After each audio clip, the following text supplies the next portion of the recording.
Your social media post announcing your departure, you also wrote, quote, "I experienced censorship in the reporting of our research because of agency concerns that it," meaning our reports, did not appear to fully support preconceived narratives of my agency's leadership about ultra-processed food and addiction." So tell me more. Hi there, my name is Suri Crowe, and you're watching the MeidasTouch Network. All right, so thanks to the disastrous Trump regime, America is now suffering a huge brain drain as Elon Musk and his Doge incels have gutted the FDA, NIH, and the CDC. Medical scientists, including researchers and doctors, have either been fired by the Trump regime or they are now leaving America's top medical research institutions. And according to a new poll in the scientific journal called Nature, 75% of the US scientists who answered that poll, and there were 1,600 people, scientists answered that poll. 75% of them are considering leaving the US. That is huge. And it is very bad news for America's medical research community. And Europe and Canada are only too happy to welcome them on in. As in the case of Dr. Kevin Hall, who is a renowned researcher who is studying how ultra-processed foods affect our brains. His research found that junk food isn't as addictive as drugs like heroin and cocaine, at least in this particular research study that he was carrying on. But that did not match RFK Jr.'s narrative. And so Dr. Hall's research paper was quashed. We had a paper coming out that was about how ultra-processed foods affect levels of neurotransmitter in our brain.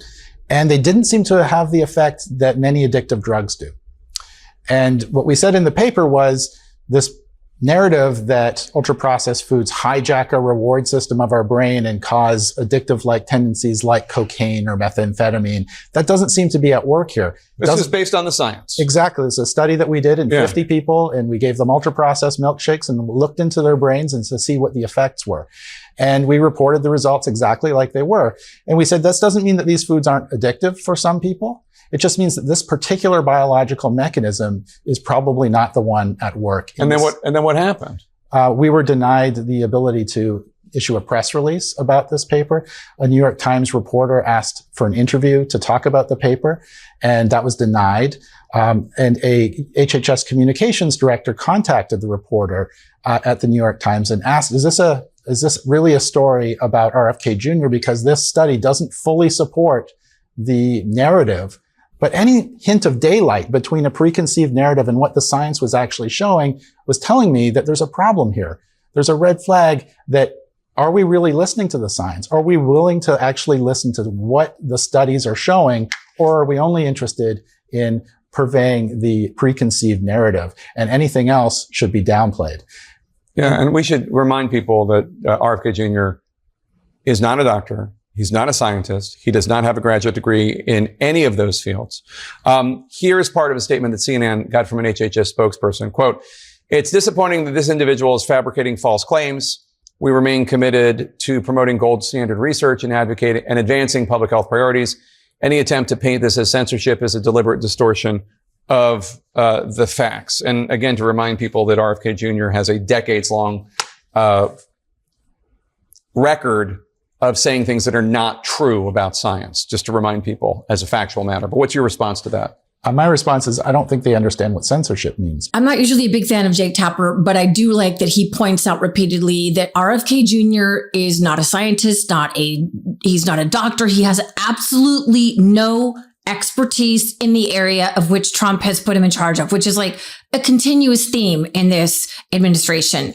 And yet he's running our once credible medical institutions into the ground, which is so incredibly dangerous and is going to cost lives. Look, RFK Jr. is already a known vaccine denier. And last I checked, there were more than 800 cases of measles nationwide with 2 deaths. And as I record this, that could have already gone up. This is a disease, keep in mind, that was largely considered eradicated.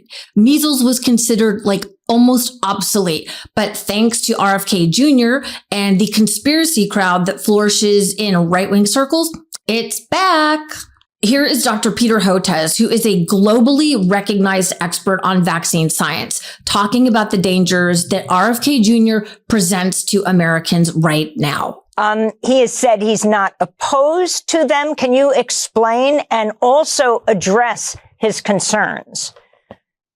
Well, his comments are insufficient. He grudgingly acknowledges the importance of the MMR vaccine and immunizations when it's the only way we're going to be able to contain this highly dangerous and lethal epidemic. So he needs to be much more of an advocate for MMR vaccinations. And he surrounds it with disinformation, Amy. He says the measles vaccine is a leaky vaccine. I'm not even sure I know what that means, but it's absolute nonsense. It's one of the most effective and safest vaccines we have. A single dose over 90% protection, 2 doses, 97% protection. I'm a vaccine developer, a vaccine scientist. We make vaccines for global health. We've reached 100 million doses of our low-cost vaccines for COVID administered globally, and now vaccines for parasitic disease vaccines. When we're designing our vaccine, our strategy, when we whiteboard this out, our gold standard is the MMR vaccine. We aspire to make a vaccine that's as good as the MMR vaccine.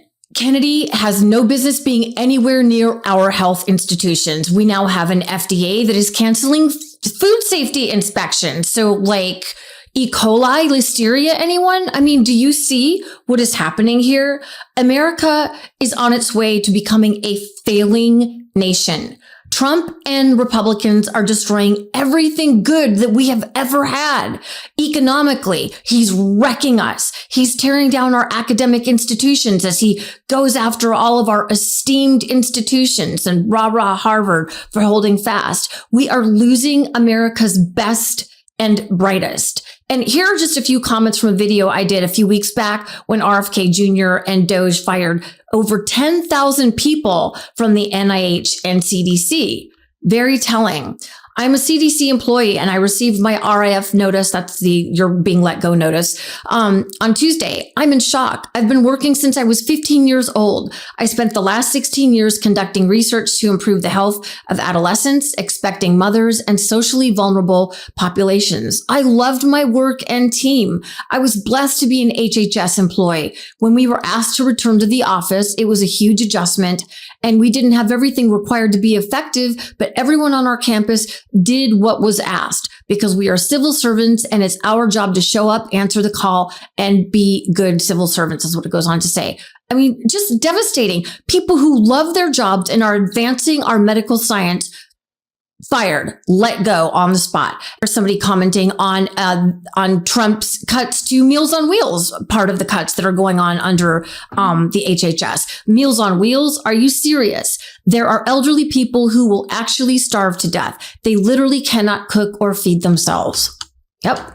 This comment, my friend and her family voted for Trump 3 times. Now their 41-year-old daughter/mother of 2 young girls under the age of 12 has just been diagnosed with bile duct cancer stage 4. She will not survive. She can no longer work. She should be eligible for Social Security, Medicare, and Medicaid because of her condition. With all of the cuts, she will struggle trying to get anything, not to mention the cuts to cancer research. I don't know if they will realize that the way they voted is going to make what time she has left that much harder. I mean, just a tragic story about clearly a family that has been lost in the conspiracy cult. And then there's this one. As an ex-cancer researcher, I have had friends quitting over the past 2 months and returning home to England. One has brought his research group and the research money home with him.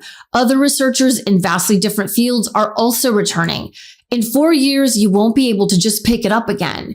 Even in universities and even in 4 years, equipment will be not obsolete, but also not be to the standard that will convince scientists to return. More importantly, it will not be of a standard to get international grant money. These scientists who are leaving will include lecturers. So your students will be receiving a lower standard of teaching for 4 years, which will have effects on so many kids just starting out. Plus, loads of you voted for this man twice. Who knows who else you might vote for in the future? The world is frightened for you and of you right now. Ouch. If that is not the most chilling and really tragic statement about how others are now viewing America, Why should they trust us when we have put Donald Trump into office twice? And both times he has destroyed everything he touches. I mean, we know that everything Trump touches dies. And this time it is far, far worse. So why would the global scientific community trust America again to send teams back here? We have been for decades looked at as like the shining star of medical research from around the world. And in just fewer than 100 days, it's just crashed. It's plummeted. That's how deep and wide the damage is that Trump and Republicans have done to our country. And it's just shameful. It pains me because I come from a whole medical family. And in fact, Kennedy's threat to medical science is so grave that the president of the American Public Health Association just called for Kennedy to resign or be fired. Is this beginning to sound familiar, people? Like resign or fire him? Like, hello, Pete Hegseth? Anyway, here is what that physician, Dr. Georges Benjamin. As a physician, I pledge to first do no harm and to speak up when I see harm being done by others. I ask my colleagues to join me and speak up. Secretary Robert Kennedy is a danger to the public's health and should resign or be fired. Doge and RFK Jr. have made such a mess of these firings and cuts that many department heads at the CDC and NIH don't even know who's working for them anymore. Like they aren't even sure who's employed for them and which of their projects are still a go and which of those projects have been canceled. Like this is insane. And you want to know who's pouring into science and research right now? China is. Meanwhile, President Dumbfuck is attacking our universities and cutting back science and educational grants and research so that Americans can all be as stupid and as ignorant as he is. Way to go, MAGA. I thought this tweet was really telling. Christopher Ingraham wrote, some of you reading this will receive a cancer diagnosis in the next decade or so. Depending on the type of cancer you have, the research being done right now will determine your odds of surviving 5 years past your diagnosis. That is what is being put on hold right now. And as many of you know, I know what it feels like to get a cancer diagnosis. It is scary as And when I was a kid, breast cancer killed several of our family friends, but it doesn't do that anymore. And we can thank medical science and research for that, for the fact that I'm here today with like a 90, 98, 99% survival rate. I mean, thank you, God, and thank you, American medical research. So I cannot get my head around MAGA heads who are voting against their own lives. I've said it before. It is a damn death cult. So just listen to this sound real quickly from a physician who is talking again about how dangerous he views RFK Jr. running our HHS, our Health and Human Services institution. We got to go, but on a scale of 1 to 10, RFK as HHS secretary has you how concerned, 10 being the highest? 10. Yeah. 10. Physician and senior public health contributor for. So there you have it, peeps, the great American brain drain. Canada, Europe, and China are sweeping up our scientists. All of the years and years of investments and money that we have put into these people, it's leaving. And, you know, it seems that Trump is singularly focused on destroying our nation, just destroying it. I think we really are at an emergency break glass, take him out of power stage. But getting everyone on board to do that is proving to be very difficult because the damage that he is incurring in every single facet of our society is really quite frightening. I mean, it's like he's operating on Putin's orders to just destroy America from within. And he and his billionaire oligarchs will be fine because they have piles and piles of cash that they are stealing from us. So, again, I don't know how this ends, but I know that we have to really dig in and fight and urge our elected representatives to do more than just sit back and wait for the institutions to hold, because they clearly haven't. They clearly haven't. And Trump has got to go. We are not going to survive 4 years of this. Literally and figuratively. All right. Thanks for watching. And I hope to see you back here soon. My socials are linked below. Please follow me there. And I hope to see you also on my new Substack. I could really use the support over there as well. All right. Remember, courage is contagious. So let's dig in and use that courage and fight back. Okay. Peace. Love this video? Continue the conversation by following us on Instagram @MeidasTouch and help us blow past 1 million followers.